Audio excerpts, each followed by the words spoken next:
रानी ने बांदी से पूछा कि बांदी तू सदा प्रसन्न में रहती है और आनंद में रहती है, क्या कारण है?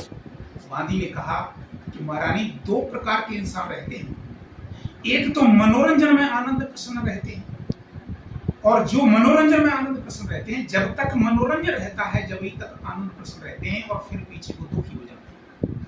लेकिन एक मन मंदिर तेरे पूजन को भगवान बनावन मन मंदिर आलिशान, एक अपने मन को ही मंदिर बना लेता है, और जो मन को मंदिर बना लेता है उसका इस जन्म में अगले जन्म में भी आनंद में रहता है। रानी ने कहा ये कैसे हासिल होगा? बांदी ने कहा कि महारानी जिसका मन मंदिर बन चुका है उसका सत्संग करने से हुआ। उसी टाइम राजा 2 साल के लिए 2 महीने के लिए किसी विदेश में चले गए थे, तो रानी का जो सत्संग में जाने का आनंद और उसका मन मंदिर बन गया था। 2 महीने बाद राजा वापस आए तो राजा ने देखा कि रानी का जो रंग था भक्ति का रंग चढ़ गया था। मंत्री ने कहा कि महाराज जिस पर जो रंग चढ़ जाता है अच्छा और बुरा वो फिर वापस नहीं होता है, वो लौटता नहीं है, वो रंग खत्म नहीं होता है। राजा ने कहा तो फिर इसका क्या करना चाहिए? मंत्री ने कहा कि महाराज जो शेर है उसको 7 दिन भूखा रखो और जब मंदिर में जाती है रानी उसको छोड़ दो। ऐसा ही हुआ।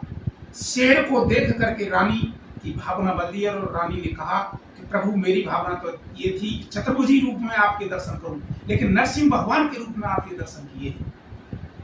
शेर के पैर छुए, शेर ऐसे ही जनता पर खाने के लिए दौड़ा। मंत्री ने कहा कि महाराज इसको सिर्फ रानी ही रोक सकती है। राजा ने हाथ जोड़कर रानी से प्रार्थना की कि रानी हम आपकी भक्ति मार्ग से नहीं रोकेंगे, आप इस शेर को रोक दो। रानी ने उस शेर से प्रार्थना की और वो शेर अपने कठेरे में आ गया।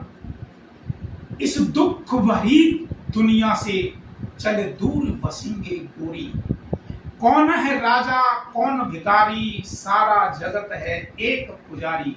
ये संसार उसके लिए आनंद में आनंद सिंध मध्यता वासा और बिन जाने कसम व्रत प्यासा। भक्त के लिए संसार आनंद स्वरूप हो जाता है और इस जन्म में नहीं अगले जन्म में भी आनंद में रहता है। भक्त बीज पलटे नहीं।